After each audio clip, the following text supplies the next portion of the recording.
There's a moment that changes everything. Not the moment you walk away, not the moment you finally say no, but the moment before all of that. The quiet moment when something inside you just stops. Not breaks, stops. You've felt it, haven't you?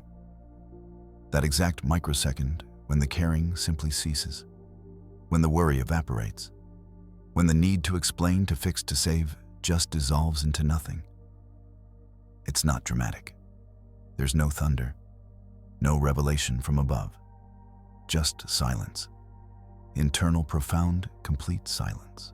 And in that silence, something extraordinary happens. The most gentle soul in the world becomes the most dangerous force a narcissist will ever encounter. This isn't about revenge. It's not about anger or confrontation or proving anything to anyone. This is about something far more powerful, far more permanent. This is about alchemical transformation, about the moment the wounded healer finally heals themselves. And Carl Jung understood this better than almost anyone who ever lived. Jung spent his entire life studying the human psyche, mapping the territories of consciousness and the unconscious, understanding how we lose ourselves and how we find ourselves again. And one of the most fascinating dynamics he explored was the relationship between the empath and the narcissist. Two opposing forces that somehow find each other with magnetic precision. The empath built to feel everything, to absorb, to heal, to carry the emotional weight of the world on shoulders that were never designed for such burdens. A soul, as Jung described it, with almost no fences between itself and the world. And the narcissist constructed entirely differently. Built not to feel, but to consume. Not to connect, but to dominate. Not to give, but to take endlessly from a well that can never be filled. When these two forces collide, something happens. Something that looks like love, but functions like war. Something that feels like destiny, but operates like destruction. And for the longest time, the empath believes they can save the narcissist. Believes that their love, their empathy, their endless capacity to understand will be enough to fill that bottomless void. They believe this because empaths see potential everywhere. They see the wounded child behind the cruel words. They see the fear beneath the arrogance. They see what could be, not what is. But here's what Jung knew, what he tried to tell us through decades of work. What you don't confront consumes you. What you resist persists. And what you sacrifice yourself to save will devour you completely, until one day you're done. And that's when everything changes. That's when the gentlest person in the room becomes the most dangerous. Not because they've become cruel, not because they've learned to play the game better, but because they've stepped entirely out of the game. They've left the arena. They're no longer playing. And for the narcissist, this is catastrophic. Let me show you why. Let me take you deep into the psychology of this transformation. By the end of this journey, you'll understand not just what happens when an empath becomes done, but why it's the most powerful act of self-reclamation a human being can experience. You'll understand the mechanics of liberation, the architecture of freedom, and you'll never see your own power the same way again. Before we dive deeper, if this resonates with your soul's journey, please hit that like button and subscribe for more transformational content. Your support helps this message reach other souls who need to hear it. Let's go back to the beginning. To understand the power of done, we first need to understand how it starts, how the trap gets set, how the most perceptive people in the world end up in the most destructive dynamics. The empath's gift is also their curse. Jung recognized this throughout his work on psychological types and the collective unconscious. Empaths have what he called a natural doorway between consciousness and the unconscious. While most people live primarily in the small island of their ego consciousness, empaths exist with one foot in the conscious world and one foot in the vast ocean of the unconscious. This means they don't just observe emotions, they experience them. They don't just notice energy in a room, they become that energy. It's not a choice. It's how they're wired. When you walk into a space, you might notice if people seem happy or sad. An empath walks into that same space and feels the grief, the joy, the tension, the unspoken resentments as if they were their own. Without training, without boundaries, this becomes feeling without filters, absorbing without protection. And this is where the belief forms, the belief that becomes their prison. If I just love them enough, they'll heal. If I just understand them deeply enough, they'll change. If I just give enough of myself, I can fill what's empty in them. This isn't naivety. This is the empath's deepest truth about themselves projected onto others. Because empaths have healed themselves through love, through understanding, through connection. So they believe everyone else can too. Enter the narcissist. Now here's what most people misunderstand. Jung was clear about this. Narcissism isn't evil. It's emptiness masquerading as fullness. It's a profound wound that's been covered over with a false self so convincing that even the narcissist believes it most of the time. At their core, as Jung described through his work on the shadow, the narcissist is someone whose true self shattered so early, so completely, that they constructed an elaborate defense system, a false personality designed to protect them from ever feeling that fragmentation again. This false self requires constant validation, constant reflection, constant proof that it exists. And it feeds on light. Specifically, it feeds on the light of people who have what they lack: genuine connection to their own soul. When a narcissist encounters an empath, it's not random. There's a recognition that happens beneath conscious awareness.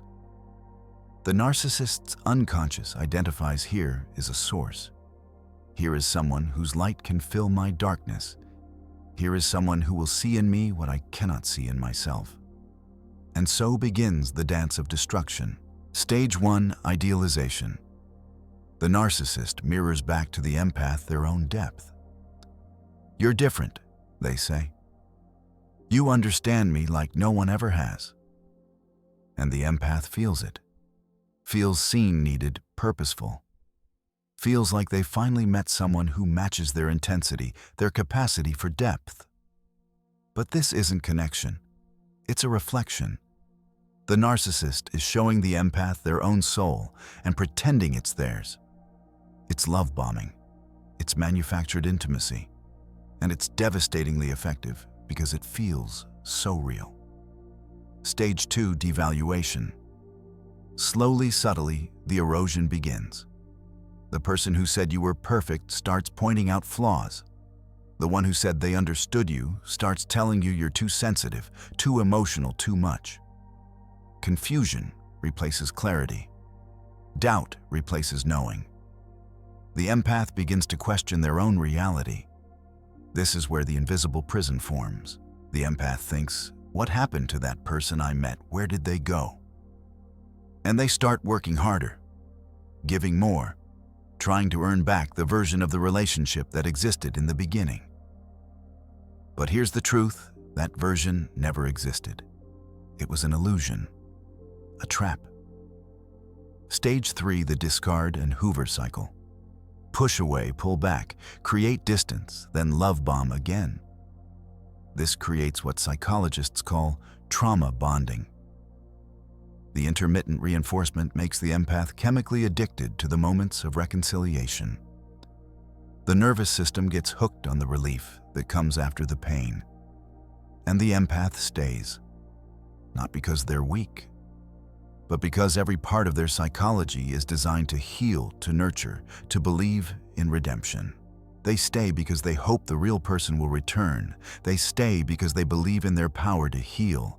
They stay because leaving feels like abandoning someone in pain. Let me tell you what this looks like in real life. You stop trusting your own memory. They tell you something didn't happen, and even though you remember it clearly, you start to doubt. Maybe you did misunderstand. Maybe you are too sensitive. Maybe you are overreacting. You stop sharing your feelings, because every time you do, they somehow become the victim. You're hurt by something they did, but by the end of the conversation, you're apologizing to them. You're comforting them. You're reassuring them that you're not going to leave. And you walk away confused about how that happened. You perform emotional labor constantly. You manage their moods. You read their energy the moment they walk in. You adjust your entire being to keep the peace. You become small when they need to feel big. You become quiet when they need to be heard. You disappear so they can exist. And here's what's insidious. You start to believe this is love. This constant vigilance. This endless accommodation. This sacrifice of self. You tell yourself, this is what it means to love someone. This is what partnership requires. This is what mature love looks like. But it's not love. It's survival. You're in survival mode, calling it devotion. The empath's nervous system lives in a state of hypervigilance, always scanning for threats, always trying to predict the next mood shift, always working to prevent the next conflict. This isn't intimacy. This is living with a bomb you're trying not to detonate. And Jung would say they stay because they're avoiding something in themselves. Because if you stopped focusing on fixing them, you'd have to face what's broken in you. The belief that love requires suffering. The belief that your needs don't matter. The belief that you're only worthy when you're useful. The wound that says, if I just try hard enough, I'll finally be enough. This is the unconscious contract. Both people are using each other to avoid their own shadows. The empath avoids their own needs, their own boundaries, the wound in them that says, I'm only worthy if I'm useful. The narcissist avoids their own emptiness, their own shame, the fragmented self-doubt they can't bear to see. The relationship becomes a mutual avoidance mechanism, a way for both people to not face what they most need to face. The empath gets to feel noble, needed, spiritually evolved through their suffering. The narcissist gets to feel seen, validated, protected from their inner void. Both are avoiding the real work, the work of becoming whole on their own. Think about it. How much time have you spent analyzing them, trying to figure them out? Reading about narcissism, watching videos, talking to friends about their behavior. Now imagine if you had spent that same amount of time, energy, and focus on yourself, on your own healing, on your own patterns, on your own wounds. Where would you be? This is the trap. The narcissist becomes the perfect distraction from the self-work you need to do. As long as you're focused on their darkness, you don't have to illuminate your own. As long as you're trying to heal them, you don't have to heal yourself. As long as you're the victim in their story, you don't have to take responsibility for your own life. But something is stirring now. Deep in the unconscious, pressure is building. The psyche knows when it's off course. It knows when you've strayed too far from yourself. And it starts sending signals. Panic attacks, insomnia, depression, physical illness. These aren't random. They're messengers from your soul saying, come back, come home. This isn't your path. Until the moment of awakening. Until the empath's consciousness breaks through the unconscious merger. Until they see clearly, perhaps for the first time, this is not love. This is not connection. This is consumption. And something begins to shift. Deep in the psyche where Jung said the self resides, a voice starts to speak, this is not me. This pain is not mine. This reality is not truth. The journey toward done has begun. Now we arrive at the heart of it. The moment of done. And this needs to be understood clearly because most people misunderstand what this means. Done is not anger. Anger is still engagement. Anger still feeds the dynamic. Anger says, you hurt me and I need you to know it. That's still attachment. That's still giving them power over your emotional state. Done is not hatred. Hatred is just love that's been inverted. It's still an intense emotional connection. It's still binding you to the person, just with a different charge. Done is not closure from them. Because here's what Jung understood and what empaths need to hear: narcissists cannot give you what they don't have. They cannot give you the apology that would heal you. They cannot give you the acknowledgement that would validate your reality. They cannot give you the understanding that would make sense of your pain. Waiting for closure from a narcissist is like waiting for the desert to give you water. You'll die of thirst before it happens. So what is done is the moment consciousness overtakes unconsciousness. It's when the observing self emerges from the merged self. It's the psychological shift Jung called moving from participation mystique to individuation. Let me explain what this means. Participation mystique is a term Jung borrowed from anthropology to describe a state where the boundary between self and other has dissolved. In primitive tribes, individuals didn't see themselves as separate from the collective. They lived in a state of merged consciousness. This is what happens to the empath in relationship with a narcissist. They live inside the narcissist's emotional field. The narcissist's pain becomes their pain. The narcissist's validation becomes their worth. The narcissist's reality becomes their truth. It's unconscious merger, spiritual enmeshment. The empath can't tell anymore where they end and the narcissist begins. But then something activates. Jung called it the transcendent function. It's the part of the psyche that can hold two opposing truths at once and create something new from the tension. It's the part that can observe the self even while experiencing the self. And suddenly the empath hears it. I can feel your pain without carrying it. I can see your humanity without sacrificing mine. I can love you and still choose me. This is differentiation. This is the beginning of psychological liberation. This is what marks the shift from unconscious empathy to conscious compassion.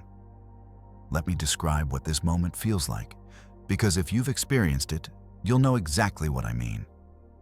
And if you haven't yet, you'll recognize it when it comes. There's a quality to done that's unmistakable. It's not hot. It's not loud. It's cool. It's quiet. It's the temperature of clarity. You're having the same conversation you've had 100 times before. They're saying the same things, playing the same games, running the same manipulations. And suddenly you're watching it happen instead of being in it. You see the pattern. You see the script. You see yourself playing your assigned role. And something in you says, I don't want to do this anymore. Not with anger, not with drama, just with a bone-deep weariness that transforms into something else entirely. Peace. The peace of letting go. The peace of accepting what is instead of fighting for what could be. The peace of choosing yourself. Your body knows first. Your nervous system stops reacting. They say something that would have sent you into a tailspin of anxiety and you feel nothing. Not numbness, not dissociation. Just calm. Just clarity. Just the recognition. That's their issue, not mine. Your mind follows. The obsessive thinking stops. You don't need to figure them out anymore. You don't need to understand why they are the way they are. You don't need to find the magic words that will make them see. You just don't need any of it anymore. And your soul, your deepest self, exhales. Finally, you feel it. The release of a burden you didn't know you could set down. The weight you've been carrying that was never yours to carry. This is what done feels like coming home after being lost for years. And the moment this happens, the empath becomes dangerous. Not dangerous in the sense of harmful, but dangerous in the sense of unstoppable, untouchable, unreachable by the old manipulation. Let me tell you exactly why this is catastrophic for the narcissist. First, the emotional reactivity stops. The empath no longer fights, no longer tries to fix, no longer explains or defends or justifies. They become still. And in that stillness, the narcissist loses their primary source of supply. Because narcissists don't actually feed on positive attention alone. They feed on emotional intensity. They feed on your reaction. And when you stop reacting, they starve. Second, the mirror breaks. Narcissists maintain their false self by seeing it reflected in others' eyes. The empath's belief in them and the empath's view of their potential. The empath's projection of goodness onto them. This is what allows them to believe in their own constructed identity. When the empath withdraws that reflection, when they stop seeing the narcissist as anything special, the narcissist is forced to confront the reality they've been avoiding. Without someone else's light, they cannot see themselves. Third projection fails. Narcissists operate by projecting their shadow onto others. Their shame, their inadequacy, their emptiness, they place it all on you and then attack you for having it. But when an empath becomes done, they stop accepting those projections. They hand them back. This is yours, not mine. And suddenly, the narcissist has to hold their own shadow. This is terrifying for them. Fourth reality intrudes. The narcissist's entire false self-structure requires scaffolding. They need people around them who validate the illusion, who play their assigned roles, who maintain the carefully constructed narrative. The empath was often the primary support beam in this structure.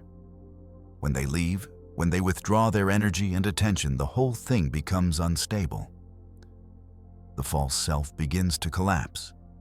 This is why narcissists panic when an empath becomes truly done. This is why they escalate. Why they love bomb again harder than before. Why they launch smear campaigns, trying to destroy the empath's credibility with others. Why they stalk, plead, threaten, promise change.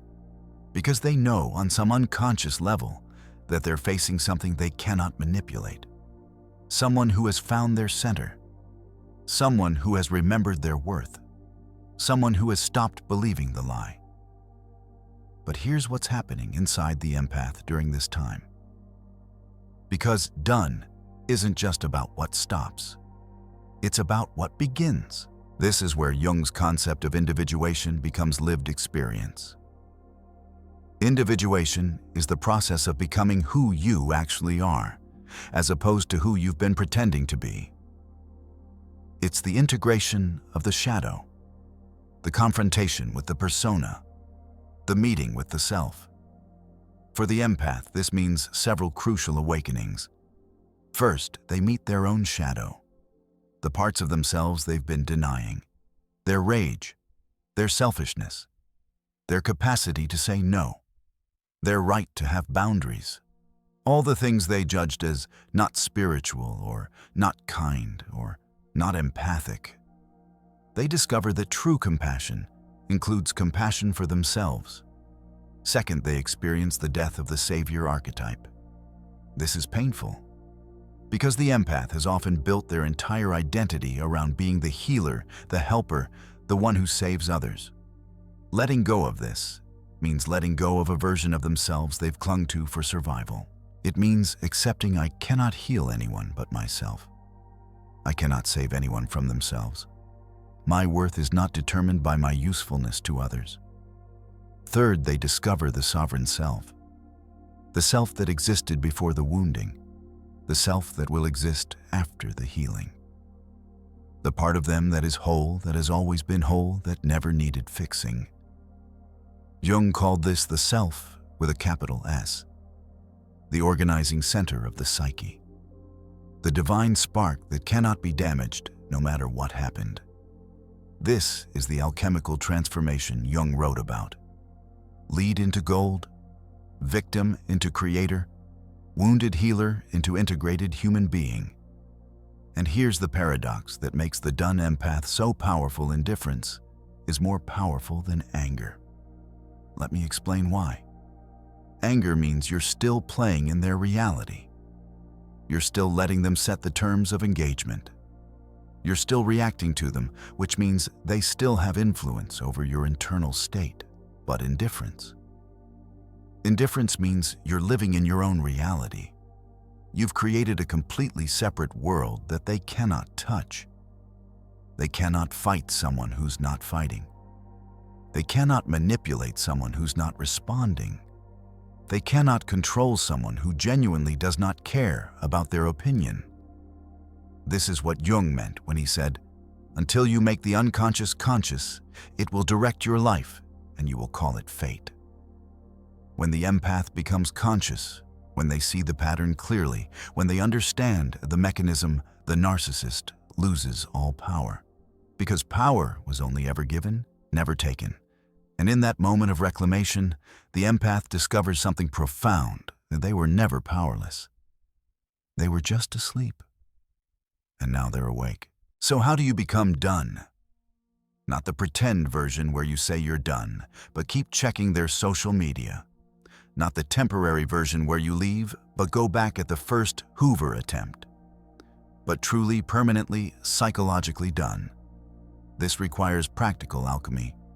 The transformation of your inner world from one state to another. And like all alchemy, it happens in phases.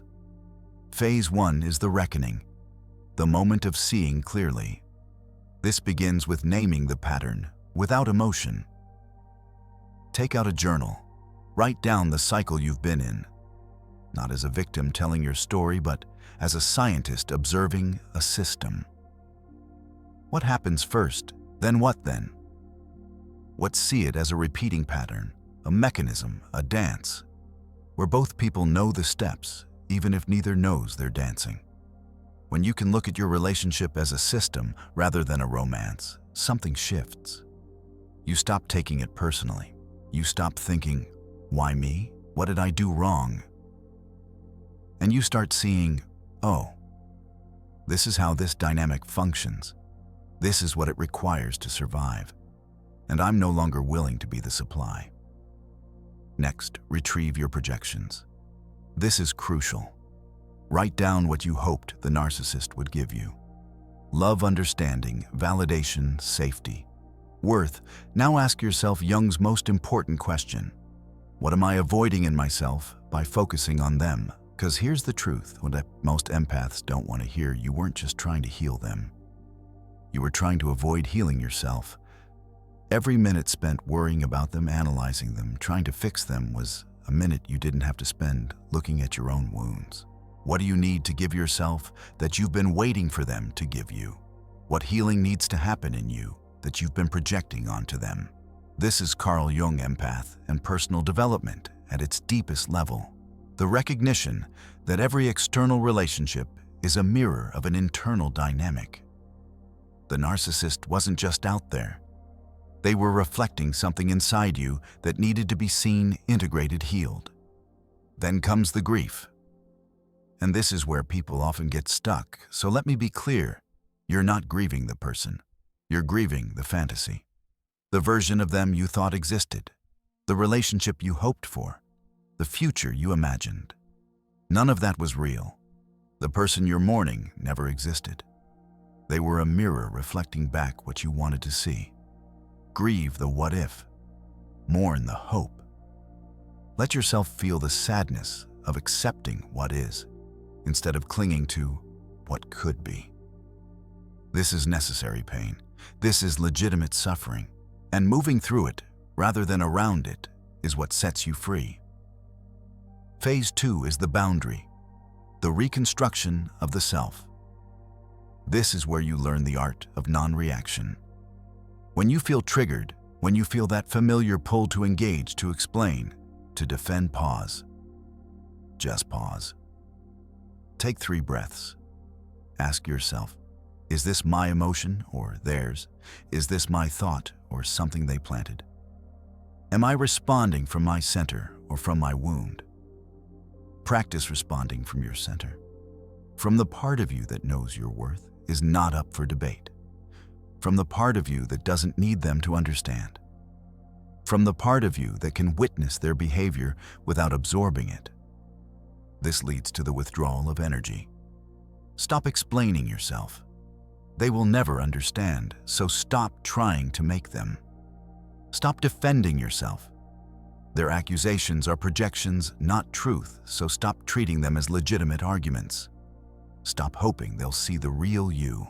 They cannot see what they're not capable of perceiving.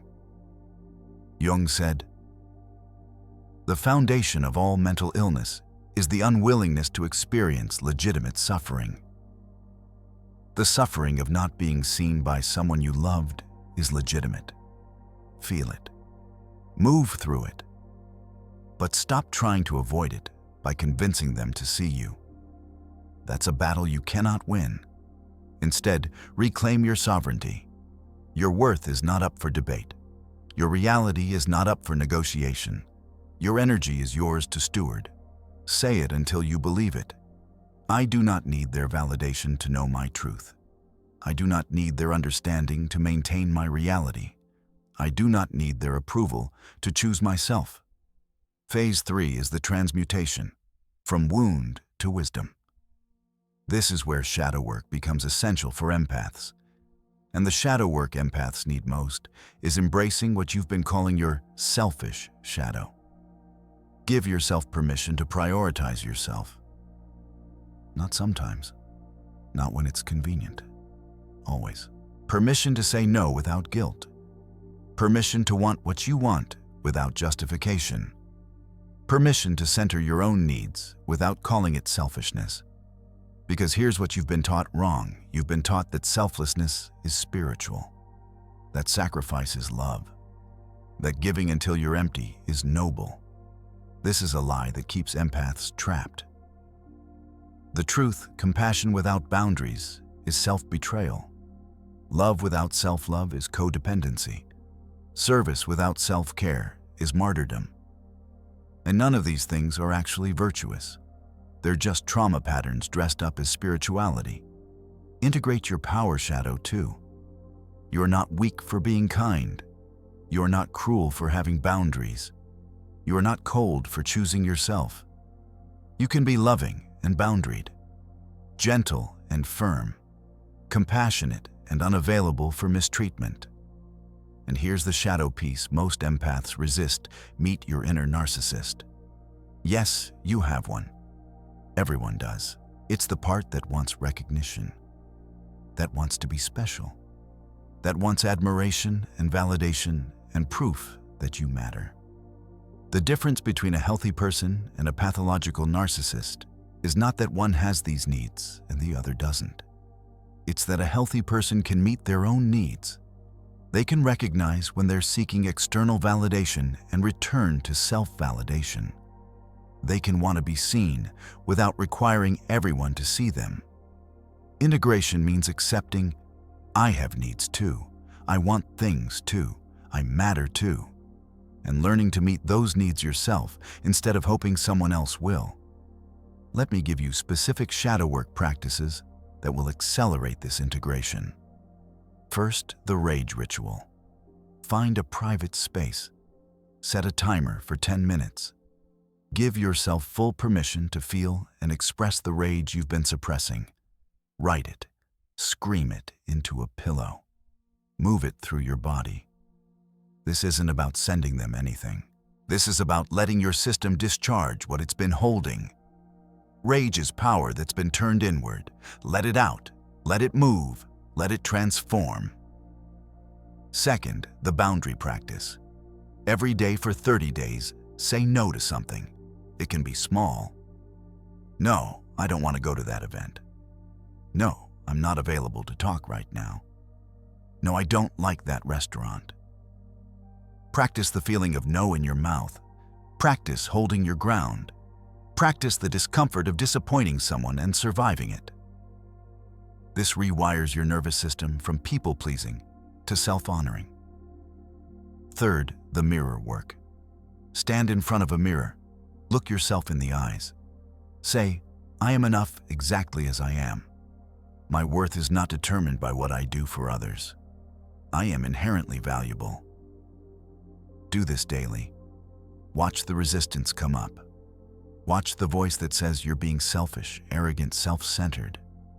Thank that voice for trying to protect you and say the words anyway. This is how you reprogram decades of conditioning. Fourth, The projection retrieval exercise. Make a list of everything you've been criticizing in the narcissist, everything you've been judging, everything you've been saying they should change. Now turn each statement toward yourself. Where do you need to change? Where are you abandoning yourself? Where are you the narcissist in your own life, ignoring your needs, dismissing your feelings, demanding you be different than you are? This is shadow work at its deepest. The narcissist out there is showing you the narcissist in here. Integrate that and you become whole. Fifth, the self-parent practice.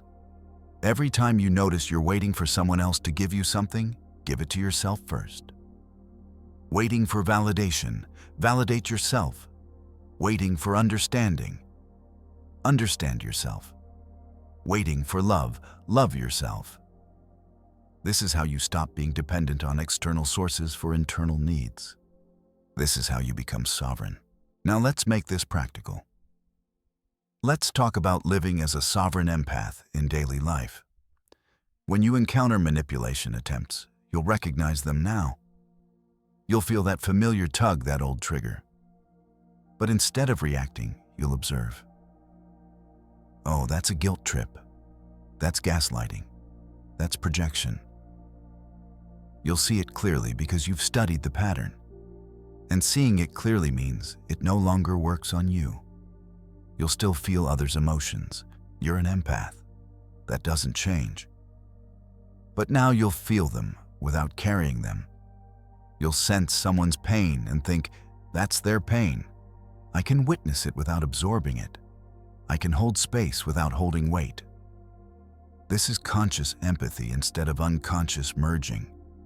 You'll still love people, but you'll love without losing yourself. You'll help people, but you'll help without rescuing. You'll connect deeply, but you'll connect from wholeness instead of from wound. In future relationships, everything changes. You'll spot the pattern before it repeats. You'll recognize love bombing for what it is. You'll notice when someone's mirroring instead of connecting. You'll feel the difference between someone who's interested in you and someone who's interested in what you can do for them. You'll choose differently. You'll choose people who have done their work, who have confronted their shadows, who can take responsibility for their emotions, who can meet you as an equal instead of needing you as a supply source. And you'll maintain boundaries as an act of love, not walls, not defenses, but clear, compassionate limits that say, I will not abandon myself to be with you. I will not shrink to make you comfortable.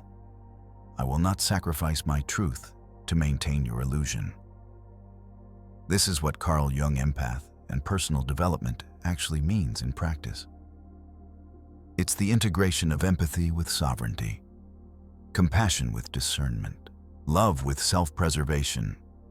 In your healing journey, the goal isn't to stop feeling, it's to feel consciously. The goal isn't to become cold, it's to become centered. The goal isn't to avoid connection, it's to connect from wholeness. Now let's address the resistance.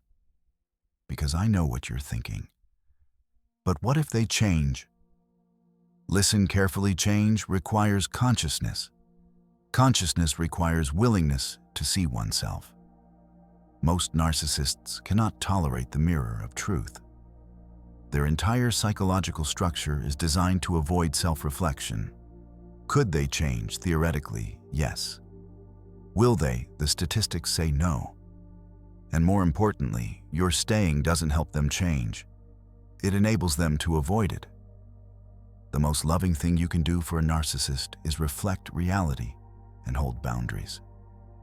Not stay and absorb their shadow. But I feel guilty leaving them in pain. I understand. But you are not responsible for healing them. You cannot save someone from themselves. The most loving truth: everyone must face their own shadow eventually. You delaying that meeting does not help them. It only harms you. Their pain is their path. Your pain is yours. And confusing the two serves no one. What if I'm the narcissist? The fact that you're asking this question means you're almost certainly not. Narcissists don't wonder if they're narcissists. They don't question their behavior. They don't seek to understand their impact on others. But yes, we all have narcissistic tendencies. We all have moments of self-centeredness, of wanting validation, of defending our ego.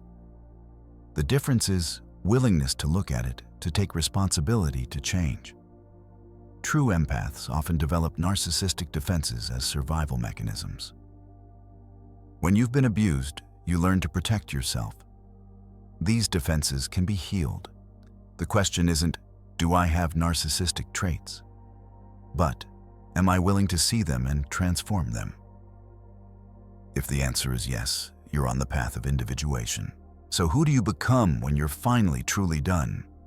You don't become harder. You become clearer. You don't become closed.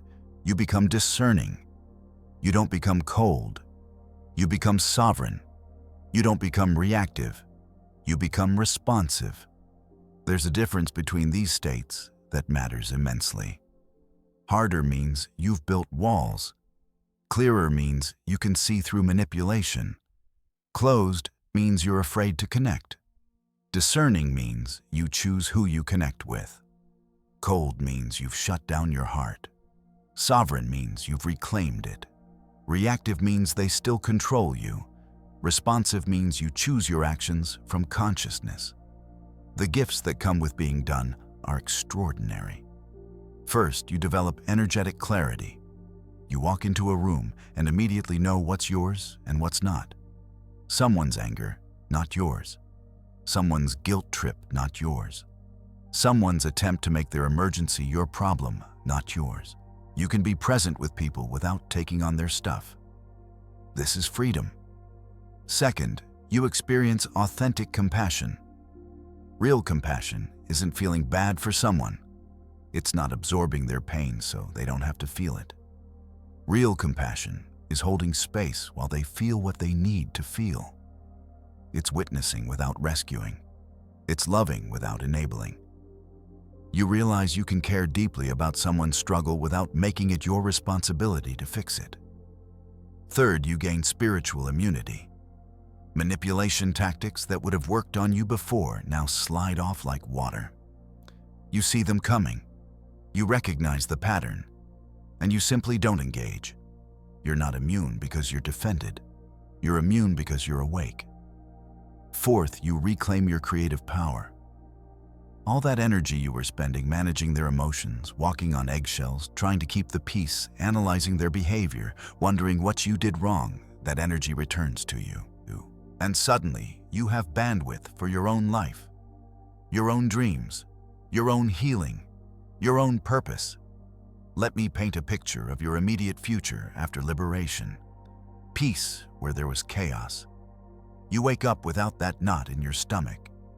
You go through your day without constantly checking your phone, waiting for the next crisis.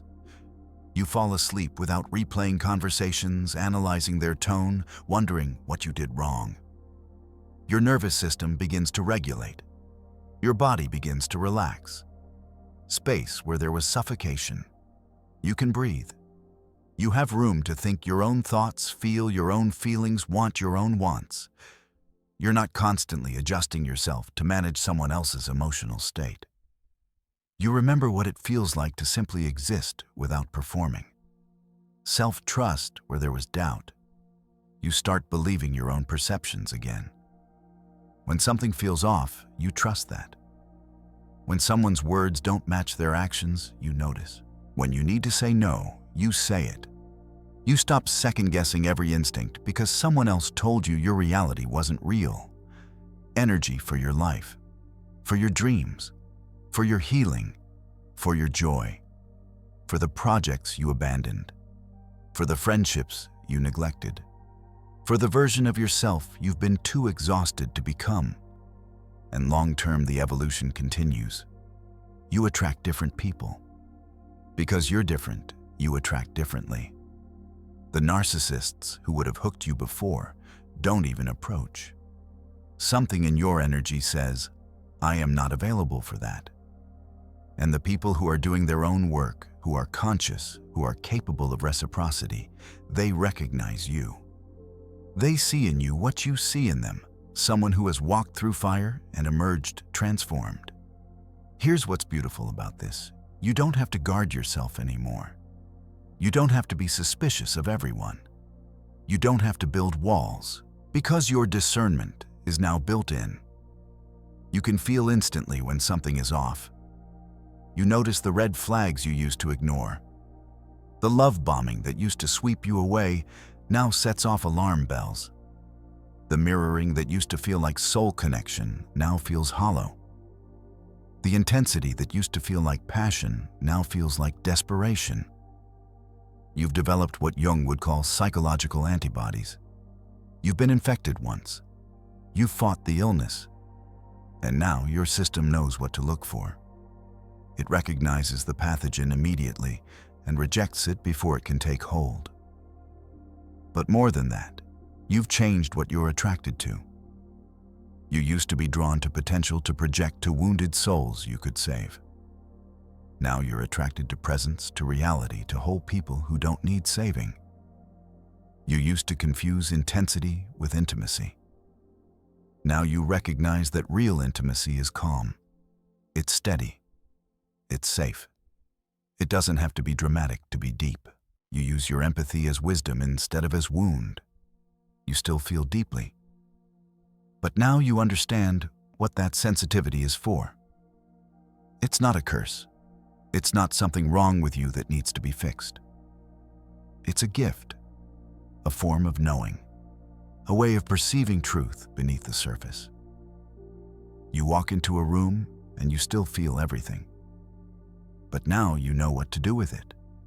You feel someone's pain, and instead of absorbing it, you witness it. You hold space for it without holding the weight of it. You can be present with suffering without making it yours. This is the difference between empathy and enmeshment, between compassion and codependency. You feel someone's joy and you amplify it without needing to possess it. You feel someone's fear and you offer calm without taking responsibility for fixing it. You feel someone's anger and you stay centered without becoming defensive. This is emotional mastery. This is what empaths are capable of when they integrate their gift with their sovereignty. And you use it consciously, not unconsciously. You use it to serve, not to sacrifice. You teach others through your transformation. People see the change in you. They ask what happened, how you did it, how you got free. And you become the elder who helps others break their chains. Not by telling them what to do, but by showing them it's possible. By being living proof that you can love deeply and still choose yourself. That you can be empathic and still have boundaries. That you can survive what felt unsurvivable. But here's the deeper truth, the one that takes longest to see this, was never about them. The narcissist was your teacher, not your enemy. They weren't in your life to destroy you. They were in your life to show you where you were not sovereign, where you had abandoned yourself, where you had given your power away, where you needed to grow. They revealed every place you sought external validation instead of internal worth. Every place you said yes when you meant no. Every place you diminished yourself to make someone else comfortable. Every place you believed the lie that your value came from being useful. Jung understood this. He knew that every person in our life, especially the difficult ones, are mirrors. They show us our shadow. They reveal our wounds. They point to the work we need to do. The narcissist mirrored back the healing you needed to do. And in doing that healing, in becoming done, you transformed. You are no longer who you were. You cannot go back to that version of yourself who tolerated the intolerable, who explained away red flags, who believed love meant suffering. That person doesn't exist anymore. This is individuation. This is the journey home to yourself. And it required everything you went through to get here. And now, from this place of integration, you understand your true purpose as an empath. You are not here to fix broken people. You tried that. You know now that it's not possible, not necessary, not your job. People fix themselves when they're ready. Your attempting to do it for them only delays their growth and destroys your peace. You are not here to absorb everyone's pain. You have your own pain to process, your own healing to do, your own life to live. Taking on everyone else's suffering doesn't help them, and it certainly doesn't help you. It just creates two people in pain instead of one. You are not here to sacrifice yourself for others' comfort. Your comfort matters too. Your needs matter too. Your life matters too. The world doesn't need your martyrdom. It needs your wholeness. You are not here to prove your worth through service. You have worth because you exist. Period. Not because of what you do for others. Not because of how useful you are. You are inherently valuable, and service that comes from trying to prove that is not really service at all. So what are you here for? You are here to illuminate truth through your presence. Just by being yourself, fully yourself, integrated and sovereign, you show people what's possible. You show them that healing is real, that transformation is achievable, that there is life after trauma. You are here to transform suffering through consciousness, not by avoiding pain, but by moving through it with awareness, by feeling what needs to be felt, by integrating what needs to be integrated, by turning your wounds into wisdom and sharing that wisdom with others. You are here to inspire evolution through your example, not by telling people what to do, but by showing them who they could become. By being the version of the empath who didn't let the world destroy their gift, who learned to use their sensitivity as strength, who transformed their deepest wound into their greatest power. You are here to love the world without losing yourself. This is the ultimate integration, the ability to feel deeply and stay centered, to connect fully and remain boundaried, to give generously and keep yourself full. This is what Carl Jung empath and personal development ultimately leads to the marriage of love and sovereignty. And this brings us to the final truth, the answer to why an empath who's done is the most dangerous person to a narcissist. The most dangerous person is not the one who fights. Fighting still keeps you in their arena.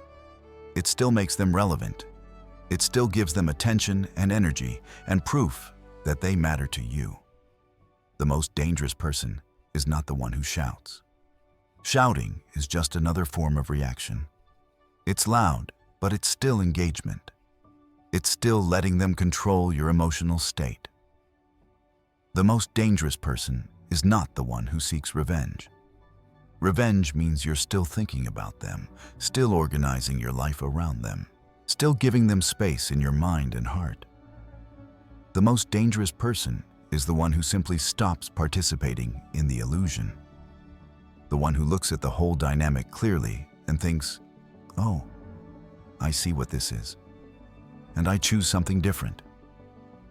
The one who says not with anger, but with calm certainty, "I release you to your path as I return to mine," and walks away into their own light, into their own life, into their own power.